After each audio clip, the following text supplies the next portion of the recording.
1 अगस्त की 3 बड़ी खबरें जो कि आपके यूपीएससी पॉइंट ऑफ व्यू से या फिर किसी भी एग्जाम के पॉइंट ऑफ व्यू से यदि आप इग्नाइटेड माइंड्स हैं तो आपके लिए खबरें तीनों जानना बहुत ही इंपॉर्टेंट है।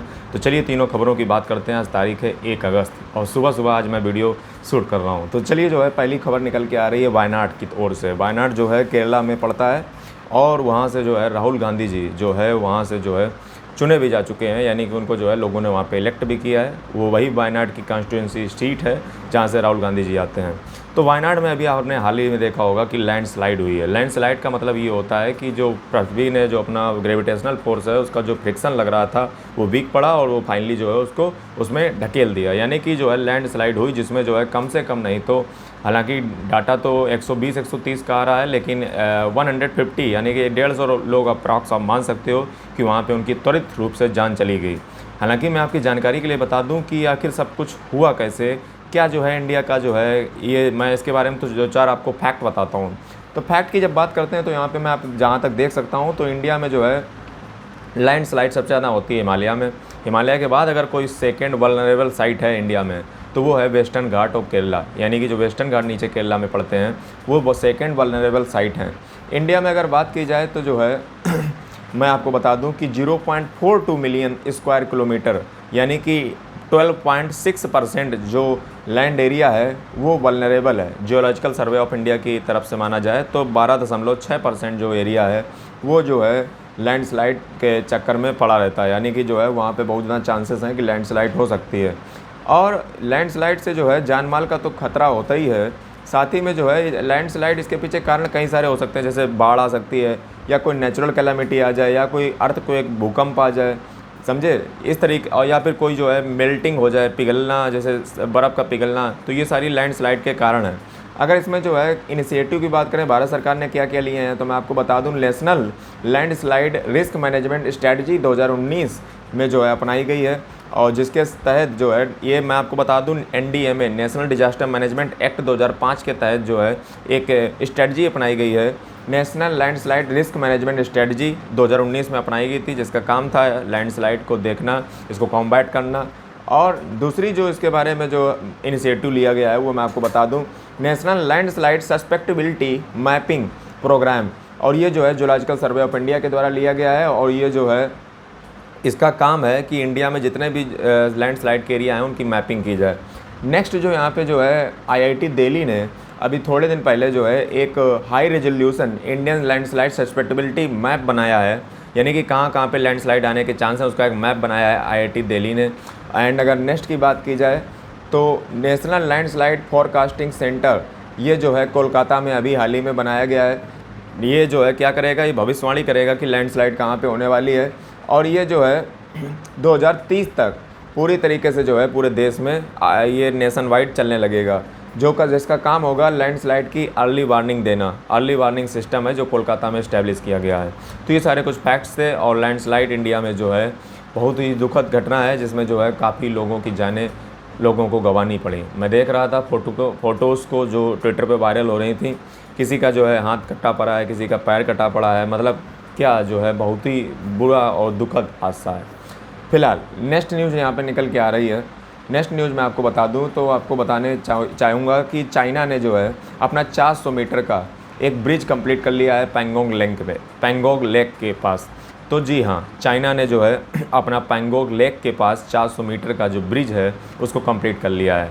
चाइना की जो एक्सपेंशनिस्ट पॉलिसी है उसके तहत चाइना हमेशा जो है इंडिया की जो सीमा विवाद रहता है उसमें जो है दखलंदाजी करता रहता है।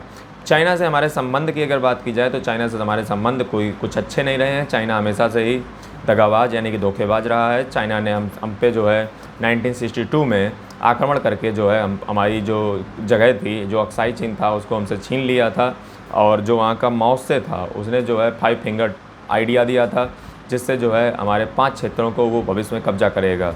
चाइना जो है हमेशा से ही जो है एक तरीके से देखा जाए तो वो इंडिया के साथ जो है अपने डिप्लोमेटिक तरीके से जो है इंडिया के साथ सीमा विवाद में लगा रहता है, और हमारे इंडिया से 3 जो है जगह से यानी कि 3 सेक्टर में बांटा गया है इंडिया और चाइना के बॉर्डर को।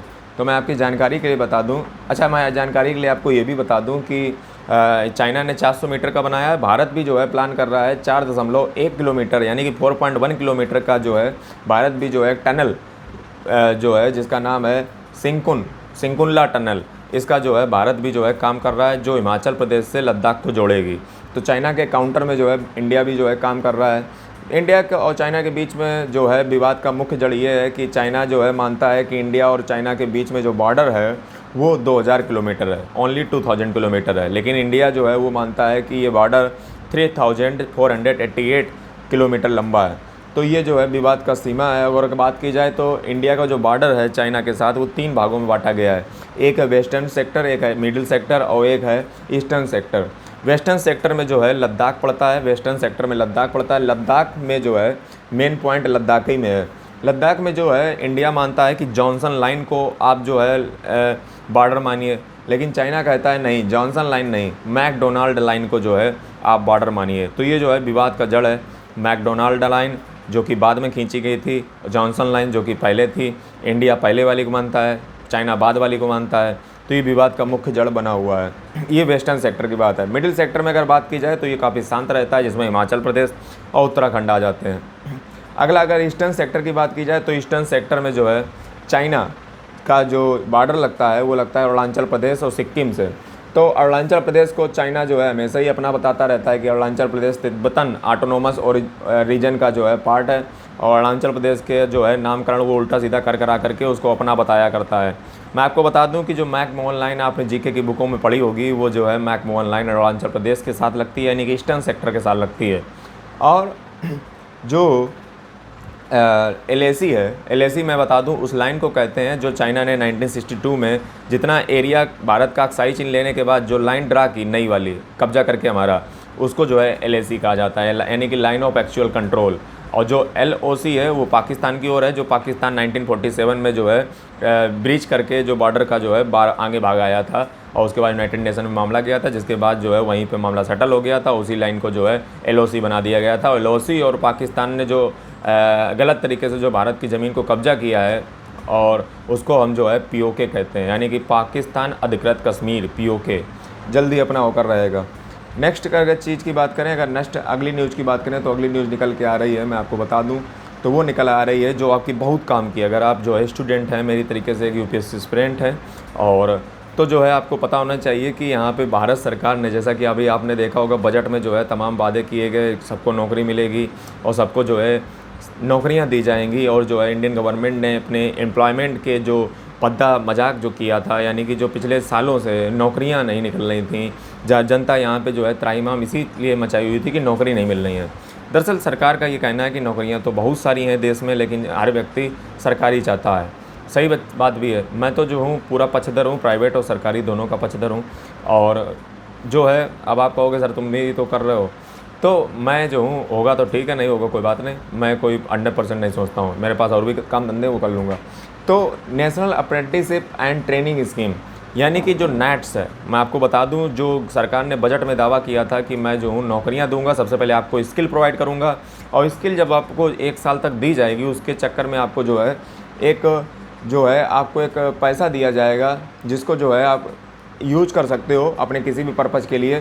तो ये एक स्टीपेंड दिया जाएगा। स्टीपेंड मतलब आपको रजिस्टर सबसे पहले इस पोर्टल पे करना पड़ेगा।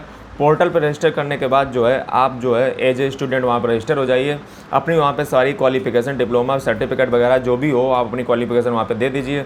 उसके बाद जो है गवर्नमेंट आपको जो है 1 साल का एक स्किल प्रोग्राम आपको करवाएगी, और उसके स्किल का जो आप 1 साल जब सीख लोगे उस 1 साल के दौरान आपको जो है पैसे भी दिए जाएंगे स्टिपेंड के तौर पे। क्योंकि हमारे देश में ऐसा जो इकोनॉमिक सर्वे था उसमें आंकड़ा निकल के आया था कि हमारे देश में अप्रॉक्स जो है बहुत ज़्यादा जो जनता है, यानी कि बहुत ज़्यादा जो यूथ है, युवा है, उसके पास स्किल नहीं है, यानी कि जो कौशल की कमी है। स्किल इंडिया मिशन तो चलाया गया था, लेकिन पता नहीं वो कहाँ सस्ते बस्ते में पड़ गया।